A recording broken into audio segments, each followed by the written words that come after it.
Hi, everybody. Welcome to the Mike and Andree show. I am your host, Andree, and my co-host, Mike, will be here soon, okay? He's on the way. I am so happy to be back in Washington, D.C. It has been a journey. I know all of you guys, all of my listeners, all my viewers, you guys miss me. Well, I miss you too. And so today we're going to have a lot to talk about. We have a lot going on, but I'm going to be with the infamous Jennifer Bruce Allen. And I am so excited to have her with me. She'll be Skyping from Florida. And it was funny because I was in Florida and didn't get an opportunity to see her because I had to leave Florida and go to LA. But I am excited to be here today. Just a few updates. March the 7th, those of you who can be, will be with me in New York at the AMC on 42nd Street. The movie Lola will be doing a private premiere. We're doing a private premiere of the movie Lola. So I am super duper excited. Hello, my studio guests all in here. Have a seat, y'all. I am so happy they're here. And then we have so many things happening. We have the filming of the movie, my feature movie called Silence. Yeah, so we'll be doing some casting for that. Those of you who can act or think you can act, hey, you know, it's an opportunity to come on out and definitely be a part of it. Then we have, what else we have going on? We have the Traveling Talent Showcase that's going on. I don't know all the details yet, but I will tell you it's going to be a lot of fun, a lot of money, people getting signed and people getting exposure and getting branded and things like that. What else? My new book is actually almost finished. Can you believe that? Yes. It's almost done. It's called Being Made Whole. We're going to be doing the Being Made Whole podcast, the Being Made Whole book tour. And I'm super duper excited about that. So those of you that are watching, please look for us on the Mike and Andree show at Instagram. I am Andree Harris at Instagram. I am AndreeHarris.net. I am Andree Harris on Facebook. I am Andree Harris on Snapchat. Andree like a guy with 2 E's, please. And those of you, oops, there it is. Those of you who know me. Some of y'all call me Candy, and I'll answer to that too. Okay, because that's the name my mama gave me. All right. So again, I am so happy to be back. I'm still trying to get it together. I am so happy to be back here in the District of Columbia, where your president, my president, our president lives.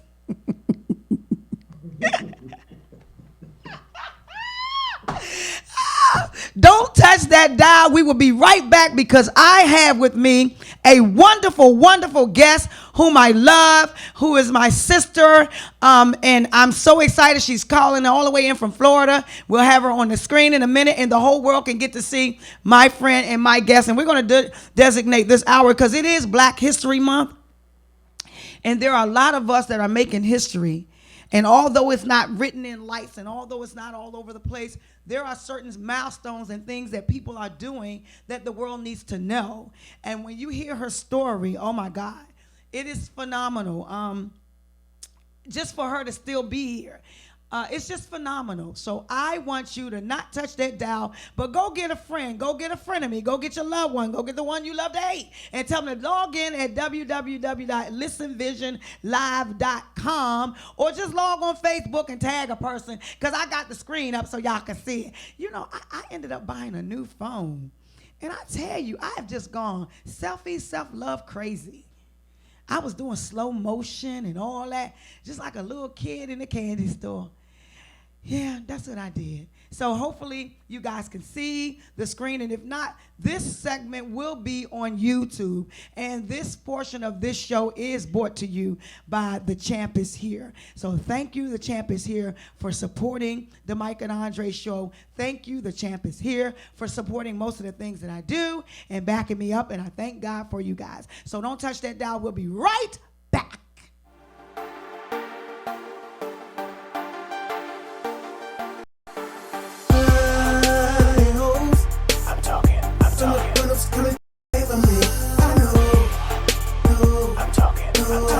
I'm talking.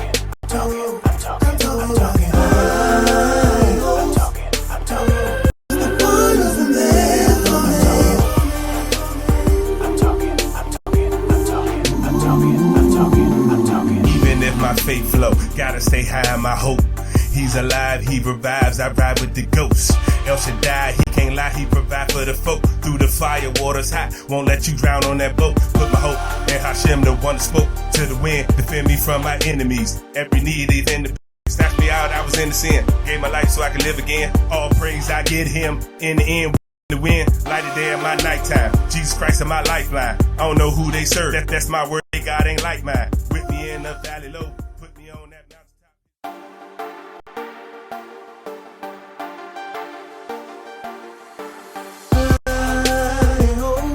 I'm talking. Coming back for me. I know. I'm talking.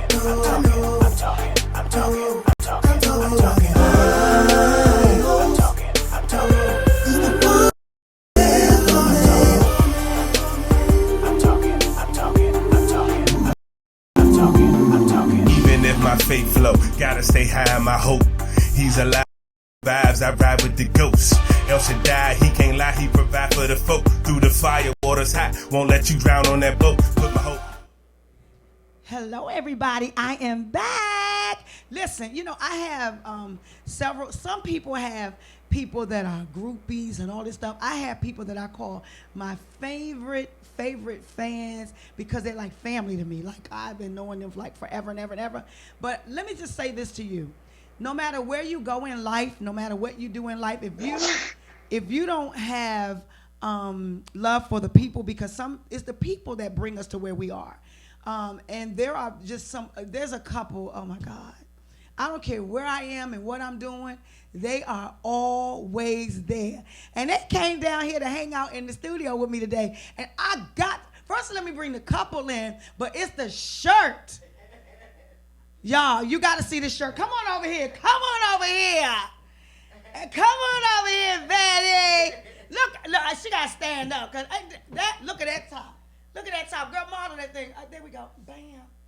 Bam. And then, see that shirt? That shirt is hot. Now, do y'all think I could look good in something like that? Yes. Okay, and you can have it too. Okay? Thank you. Love you. I love you. Her and her husband and her family, they always support everything I do, and I appreciate that. But right now, I want to turn your attention to, everybody giving stars on that, girl. That shirt getting life, baby. It's getting life. Oh, my. I want to bring your attention to a woman who had endured much. And her name is Jennifer Bruce Allen. And we met when I was pastoring and she was singing. And it's just amazing. And I always remember the song that she sang. You probably think I'll remember it. I need more, more, more. Jesus, more of you. That's the song you sang. That's the day I met you. And every time I hear that song, I always think about her.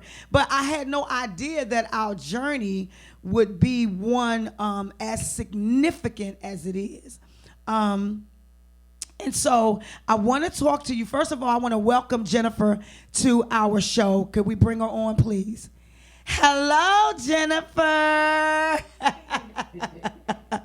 I want to welcome you to the Mike and Andree show. I have been trying to get her on my show when I was in the first season at Say So Radio, which is a show that we're actually trying to revamp anyway again.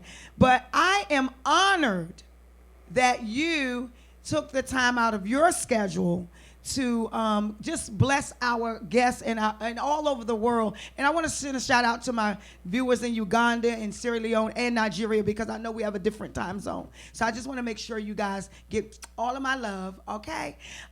Jennifer, let's just go straight to adulthood. Let's just go straight to Jennifer when you were in the military.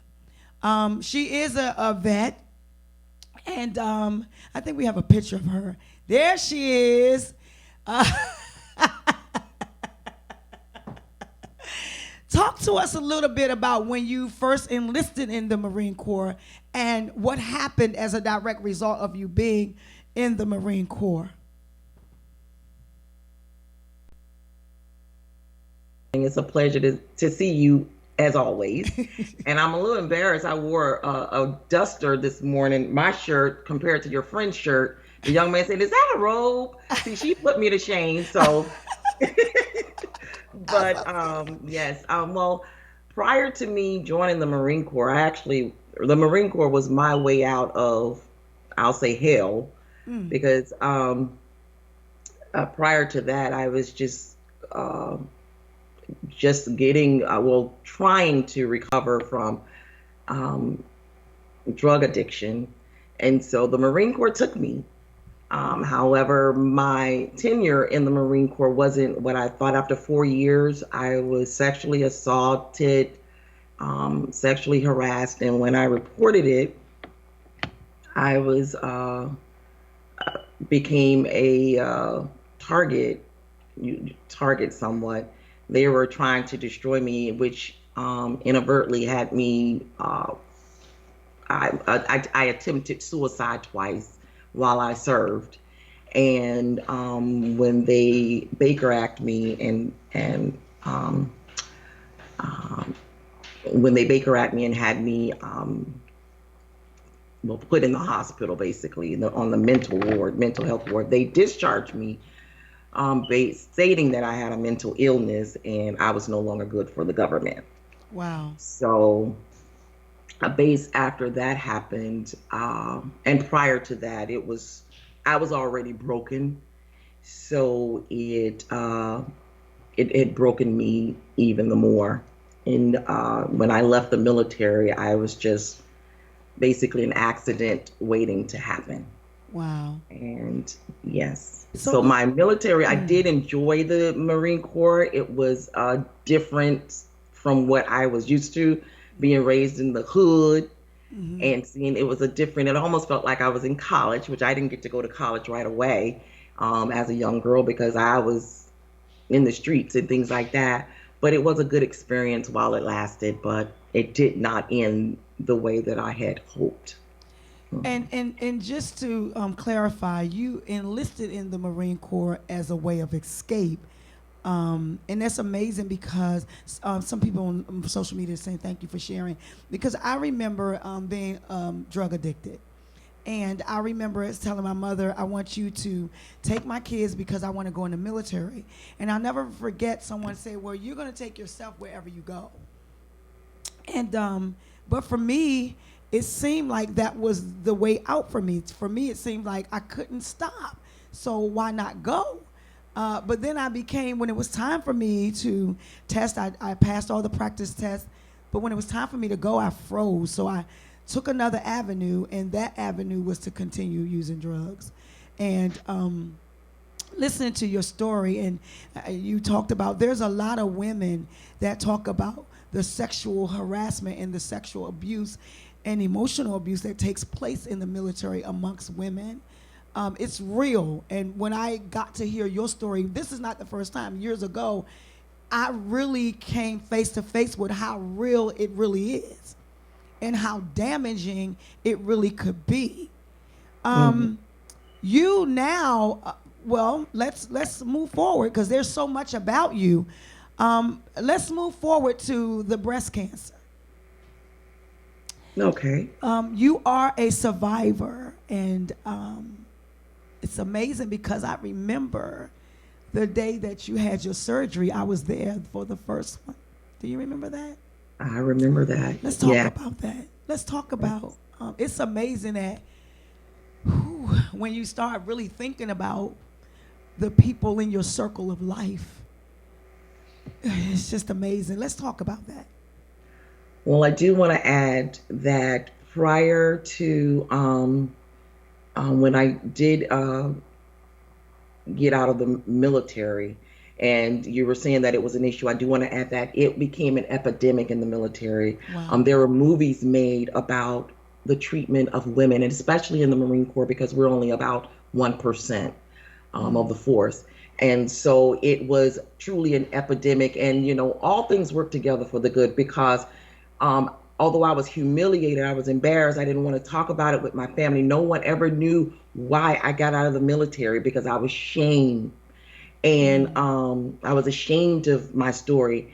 And so I didn't want to talk about it. But years later, 20 years later, Barack Obama talked about it. And that's when everything became came to light, and I found out I wasn't the only victim, and I wasn't the only one. So that really began the process of my healing. And when we're bringing it on to the cancer, by the time I was diagnosed with breast cancer, I was broken. And people don't realize that brokenness can compromise. Brokenness and pain and grief and heartache and heartbreak, that compromises your immune system. That makes you sick on the inside and on the out. I mean, I thought it was all mental illness, but I was making myself sick. So by the time I got diagnosed with breast cancer, I was at the age of 42. I was going through my healing process, and then I was told that my cancer was stage 3. Now, all of us know that there's only 4 stages to breast cancer, so it already spread to my lymph nodes. And not only that, I was 42, I felt vibrant. I was dating, I felt like a beautiful woman, but the doctor told me that I had to lose my breasts. Yep. And that part was truly devastating. And what's funny is I was more concerned about my breasts Yes. than the cancer. I think you remember telling you, let me tell you about Jennifer. She's truly a diva, okay? And you can I'm like, girl, wait a minute, you have cancer. They tell you have stage 3. And she in there, well, I'm gonna be like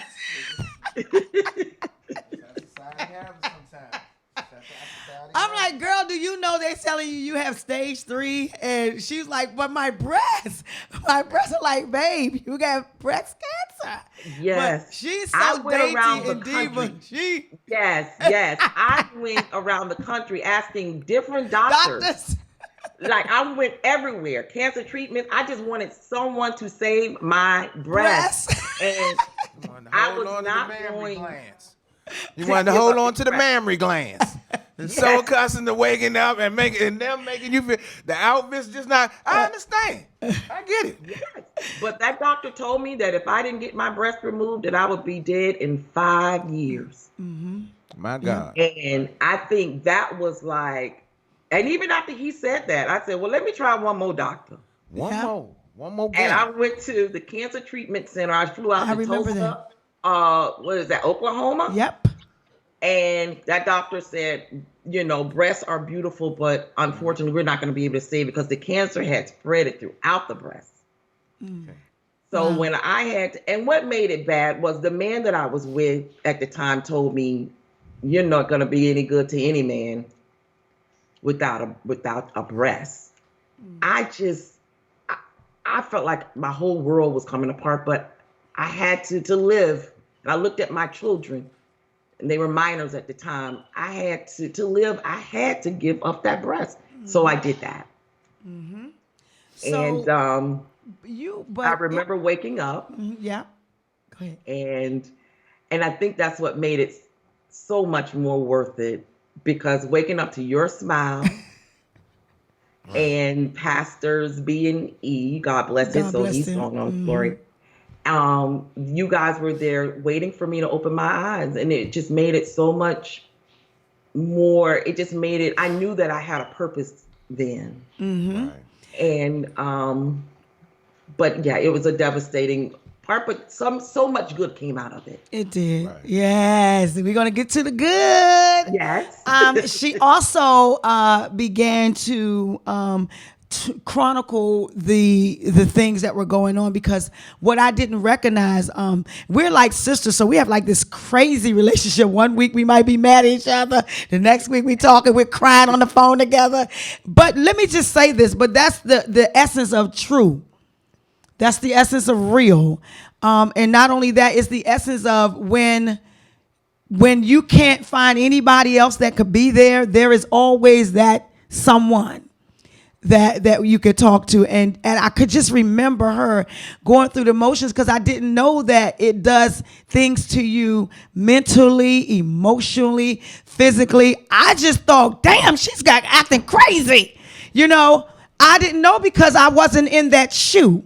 And a lot of times, unless you wear those shoes, you will never know how they really fit. And watching her really just taught me a lot, to the point where sometimes I had to watch her from afar, just see what she's saying, what she's doing. Let's talk about when they said that you would never have anyone without your breasts. Let's talk about your special someone right quick. Yes. Oh, wow. Well, he told me that, and as a woman that's already going through this type of change in your life, unexpected. Most times your self-esteem is at sub-zero. Mm-hmm. So you're gonna put up and endure a lot of mess from people that you probably would not in normal circumstances. But I decided that because my children were watching me, my daughters, and I decided he had to go. Mm-hmm. I didn't care if I had he walked out of my life 3 days after I lost my breast, and he was with another woman that moved in with another woman on the 4th day. So we already know that was already in the making. Mm-hmm. And I was devastated. I was hurt. I felt like I had to learn to embrace this new norm for me. And as I began to love on me more, I joined Zumba and just started keeping myself busy. I was walking down the aisle at work one day because even though I lost my breast, I was still a diva now, and I was doing chemotherapy. Okay, man. All right, now. And by then, I had no hair, but I wore wigs.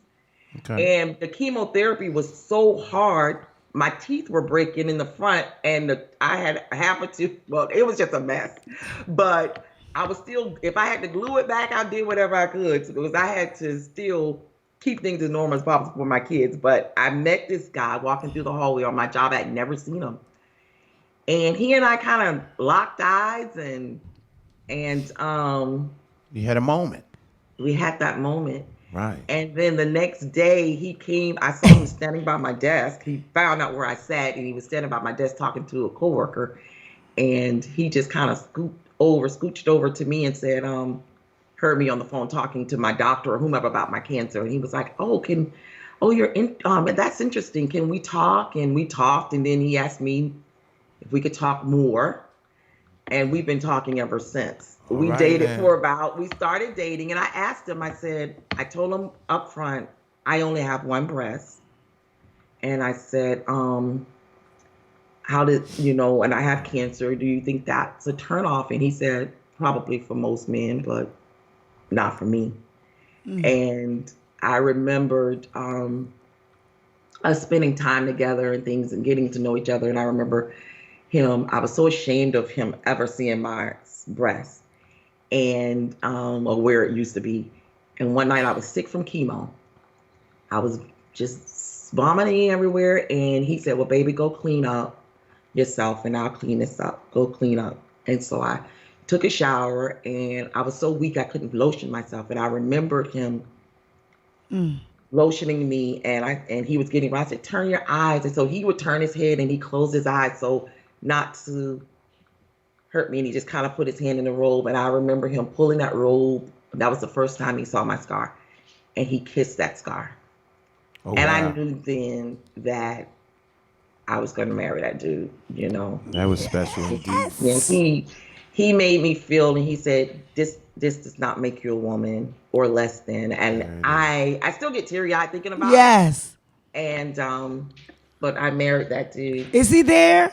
Come here, baby. I need to see him. Because, I need to see him. Let me let the world know. I mean, when a man stops to take time to kiss it where it hurts, okay, that's a good indication that that's the one. Bring him on in. Let me kiss it where it hurts. Wait, hate it. I'm giving you all my love, you guys. Okay. Yeah. Yes. Black love. Let me tell y'all something. Okay. I performed that wedding. Yes, you really?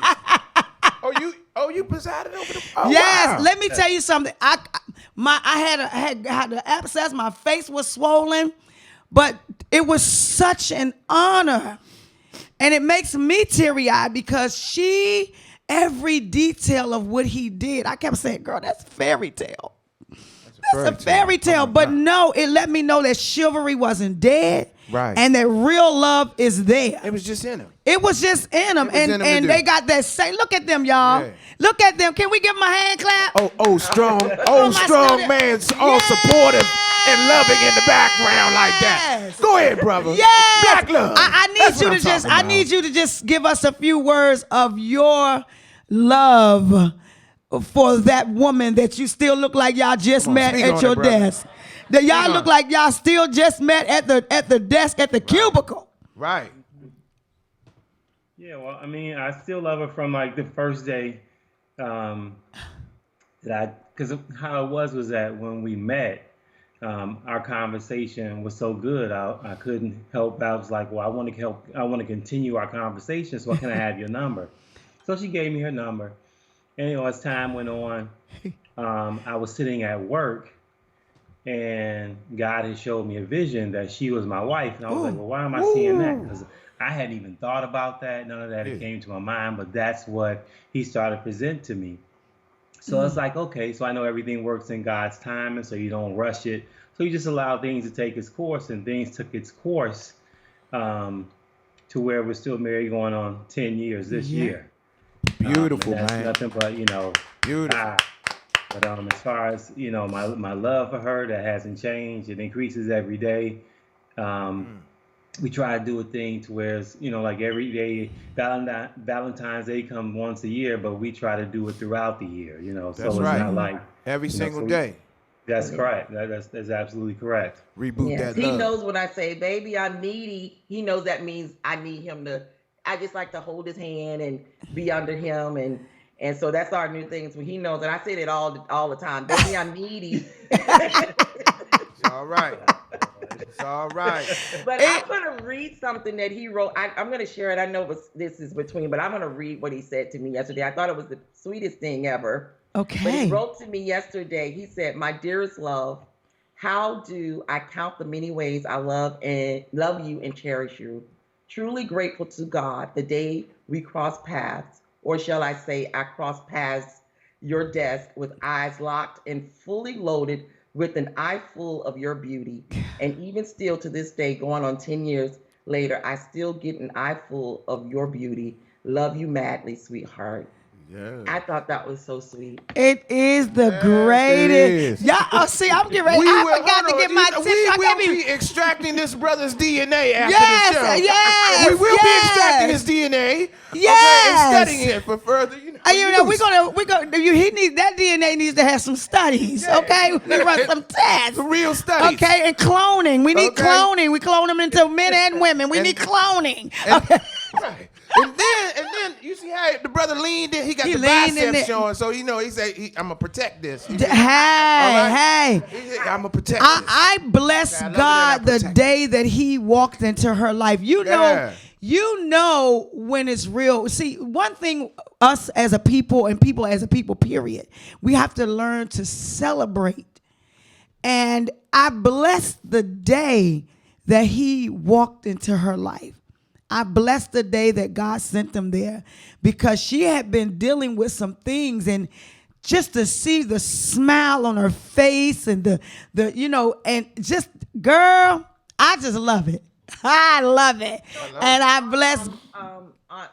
Andree, it take, like I tell my husband all the time, it takes a special man to come into the life of a woman who's first battling cancer, one breast, and to still be able to give her that level of self-confidence that doesn't go in there tearing her self-confidence down, but building it up throughout the years. It takes a special person to do that. Everyone's not equipped Correct. for that. Everybody can't handle that type of, what do you want to call it, baby? That's a mission in it, and it's because I had to deal with my own insecurities. Mm-hmm. And not only that, and dealing with your insecurities, but you're also a strong-willed woman. And it takes a strong, because most men, when you're strong and you're confident, once you get on the other side, most men tend to misinterpret that as bossy or this or that. But it's just that, wait a minute, we've been through so much, and now that we come out on the other side, so you had to have a soldier for your army. There you go. Okay, you had to, and he was strategically planted by God. Right. So yeah, you guys rock. Well, because see, to me, although she had little insecurities with her breasts, I never saw her. I always saw her as a whole woman. I never saw her less than anything but a whole woman. So, and because of that, I actually got my other breast removed 2018. So I'm a breastless woman now, period. And I did that one by choice because I realized, it's a non-factor, and it didn't matter. It doesn't define who she is. And it does not define me. So it's amazing. I used your story. Someone please turn it off. I used your story as a ray of hope for me. I kept catching hernias and hernias and hernias. And I had to have an operation, and when I woke up, my navel was gone. And to anybody's like, oh, that's nothing. But I'm like, okay, I was with a navel all my life. So, and I started going through the motions where you could feel the muscles, but there's nothing there. You could feel the tingling, but there's nothing there. And so I was almost feel like I was losing my mind. All I have is this long scar, and I keep looking down, especially when it like is itching or something and I can't get to it. Right. I often thought about, because I had to do that in 2017. And I often thought about you. I'm tripping over that, but there are people who lost their legs, their breasts, their hands, all kinds of things. And so I say it must have been that psychological thing that you go through that you really have to put in your mind that you're going to be okay. You're still alive. Mm-hmm. And so I did think of you often while I was in recovery, trying to get past that emotional damage that it had done to me, because body image could be a problem. Oh yeah, especially in this age of social media. Yeah.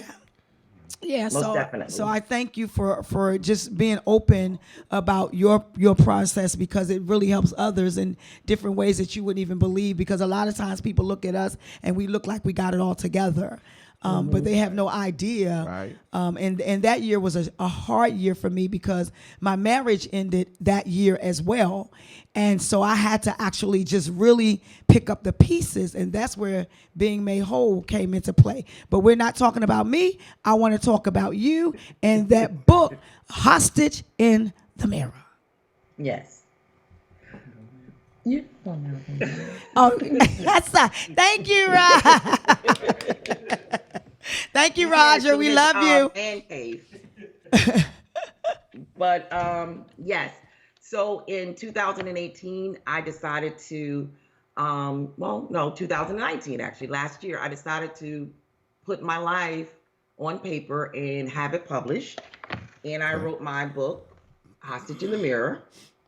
Okay. And I think you have a picture of it as well. Mm-hmm. Yep, there it is. Fantastic title. Yes. That is a fantastic title. I love that. Hostage in the Mirror. It makes you. And Jen, before we even allow you to read a portion of it, could you do me a favor and tell everybody where they can get a copy of Hostage in the Mirror? I sure can. Hostage in the Mirror is available on Amazon. .com, and you can just go search hostage in the mirror. It comes right up.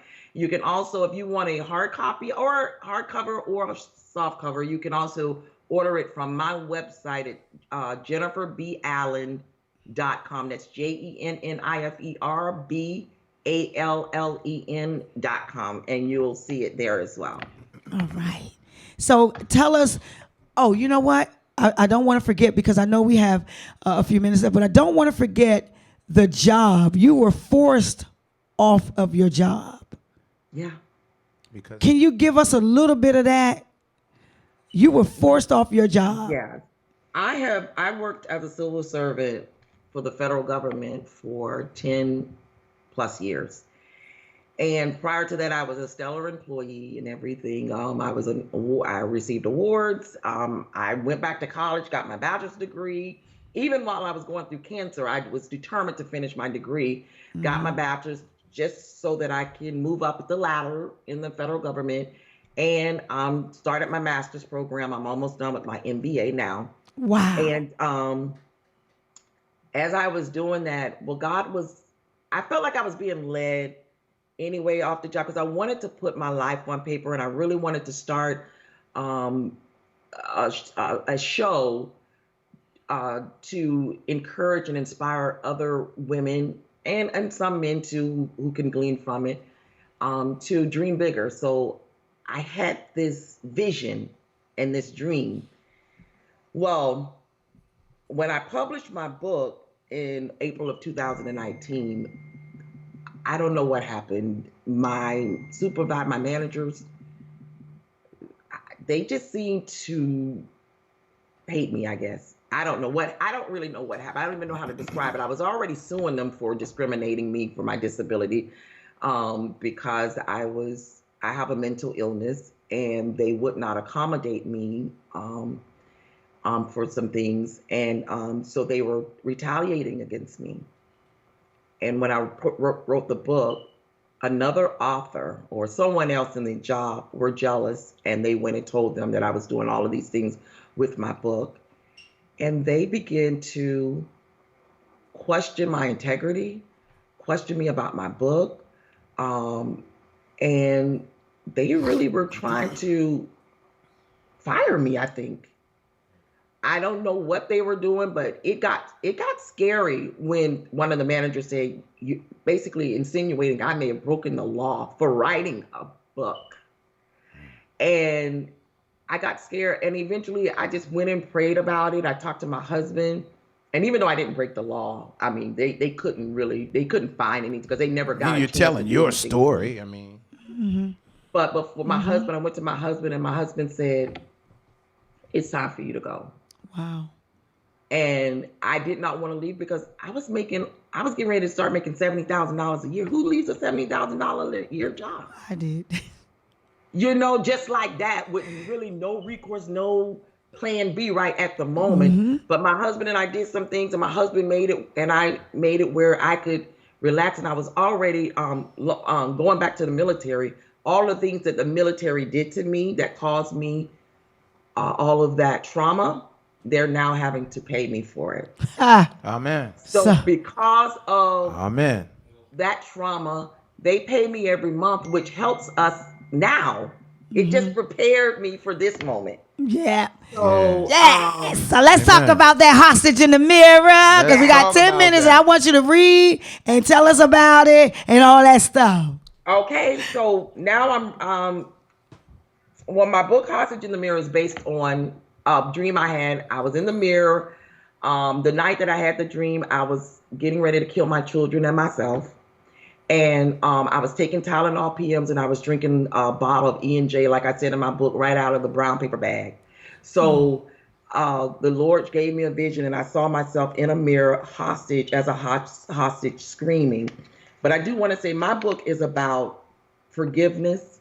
My book is about overcoming childhood abuse, sexual trauma, and all of those things, and forgiving my family, my parents, and everyone who hurt me as a child. So that's what this book is about, in the freedom and forgiving. Now, I don't really know what part you want me to read, Andree. Whatever you want to read. I'm just enjoying this whole segment. So you give us what you want to give. Let us have it. Okay.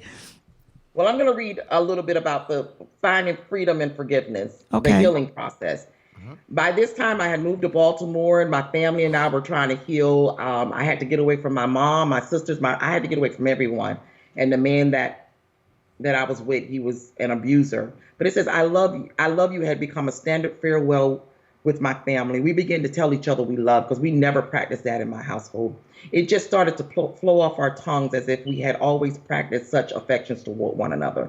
God was doing what he had promised, and that was healing my family. However, the healing had to start with me.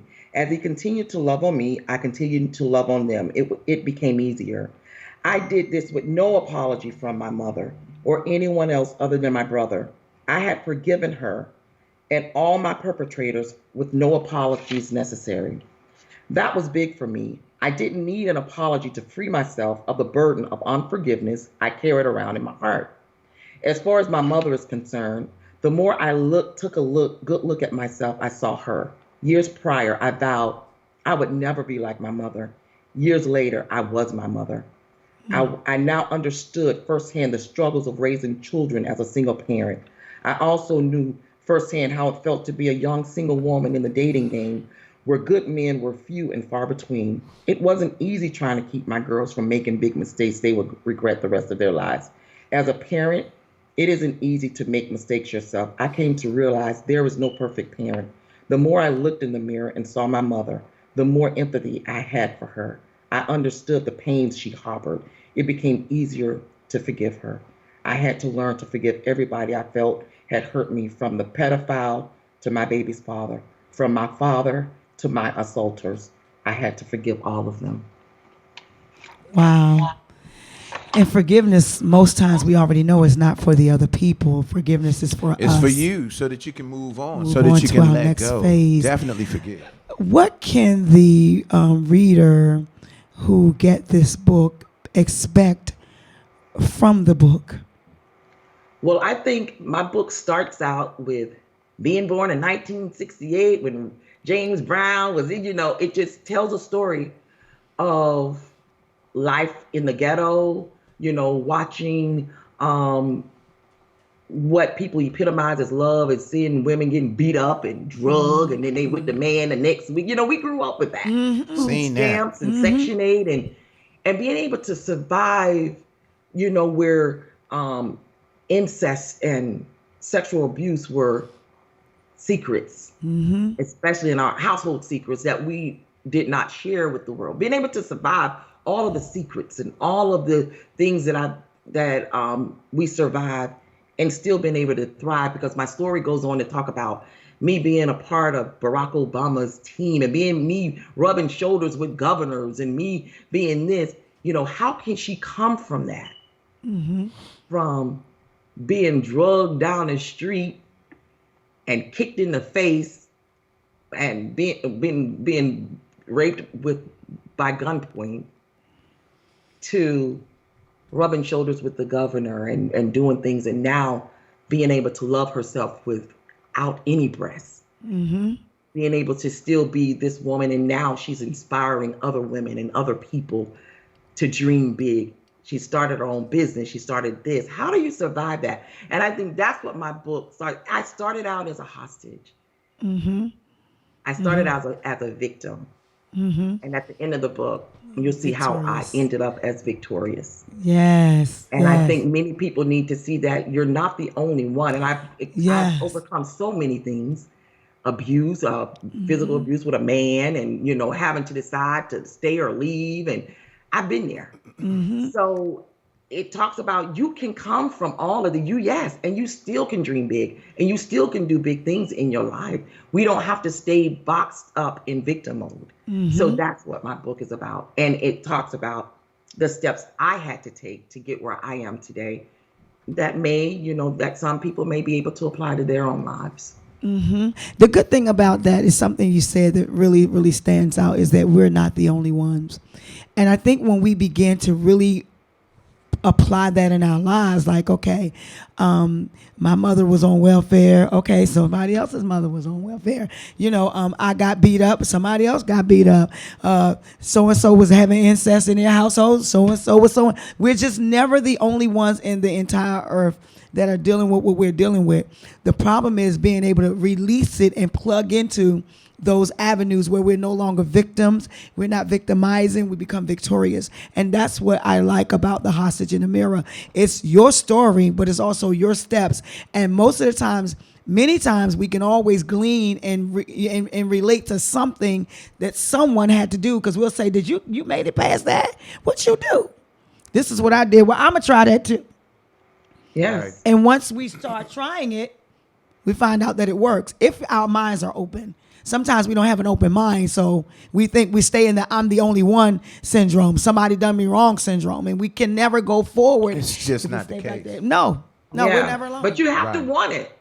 Right. I wanted to be free. Right. I wanted to walk in victory. I wanted to, after years of trying to kill myself from age 13, I got diagnosed with cancer. Then I wanted to live. So you have to Okay. want it. Yes. And Yes. when you come to that point in your life that you want it and it becomes a priority, that's when you change it. You know, my book started out with the word pain. That's the first word in my book.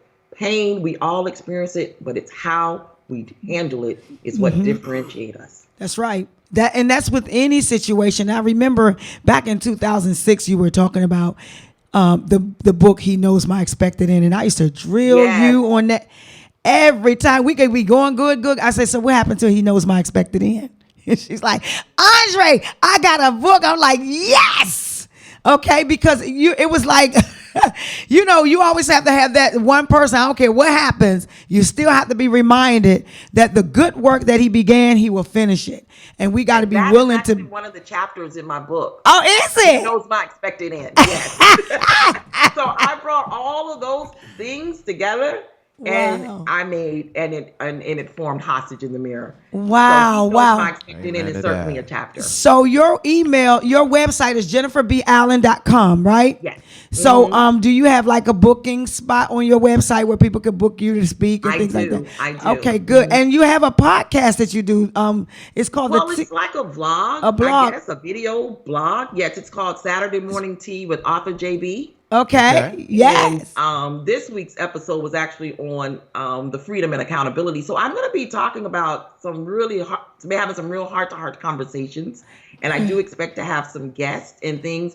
But yes, so Beautiful it's picture. my first video was launched today. Yes, it was, and it's on her page too. It's Jennifer B. Allen on Facebook, so you could find it. I saw it there this morning, and I said I was going to take a look at it and just follow her, because one of the things that she's done for me, my very first or second book sign, or maybe third book, I don't know which one it was, but I looked up and there she was when she was in Baltimore. I could be rest assured that she will support, and if she didn't support, she would tell somebody else about it. And so that's what you want to do with this, what we're doing. So jenniferballen.com. Please go on there. Follow her on Jennifer B. Allen on Facebook and Instagram, and definitely get a copy of Hostage in the Mirror. And if you want the hardback copy, go and get it on her website. It will be available there. Well, I wanted to throw something in there before she left, and that is for everybody that's watching. Every time we introduce a person that's had tragedy, that's been through something, that's been through the struggle, there's a recurring theme here, and that is faith, your relationship with God, your higher power. How to continue to put one foot in front of the other. But it's just important that you do, and not utilizing the hate that's around you, utilizing the people that attempt to get in your way.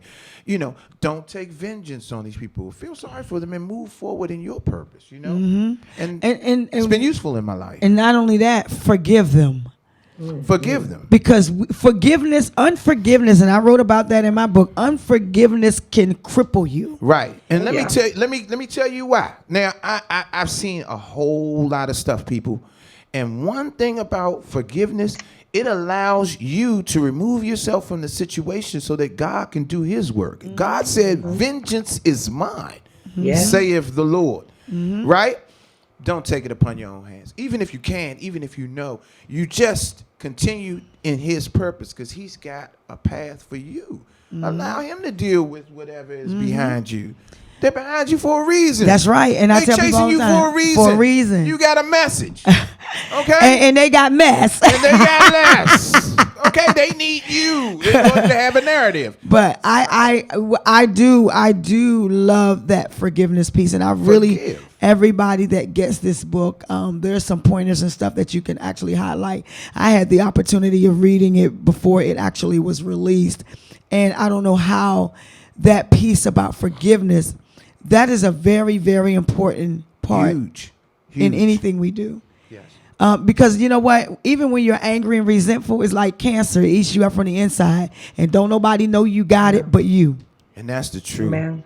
So Jen, you know, we're out of time, but I want you to give a word of encouragement to all of our viewers before we get up out of here. Give a word of encouragement to all of our viewers. I guess the only thing that I would say is when we begin to say yes to self-love and making ourselves a priority is when we can begin to dream and when we begin to come out of that victim mode. So I would encourage anyone that if you're feeling like a victim today, to unbox yourself, find a way to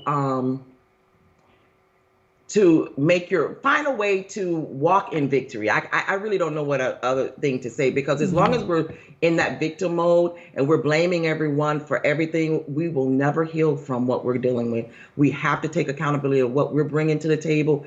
And then once we do that, we can heal ourselves. We can say yes to self-love, and then we can dream big. Wow. And do the things that we love in life. Wow. We thank you. Ladies and gentlemen, that was Jennifer B. Allen in Florida. Yes, but she's still my home girl. And I love you. I love what you're doing. Does it still rain once a day out there? It rains once a day out there, right? Today is about 70 degrees. I just left Florida, and I'm from Vegas, and I said, gosh, I forgot to call Jennifer, but we were there for a championship thing. But I love you. I appreciate you, and I'm so grateful that you are a part of my life, and you now have been a part of the world's life, and you got some new fans and new followers. Thank you. Thank you so much for having me. Yeah, we appreciate you. Y'all, that's about, we're out of time. But until next time, y'all, keep living, keep giving, keep laughing. Loving. But most of all, keep loving. We got to go.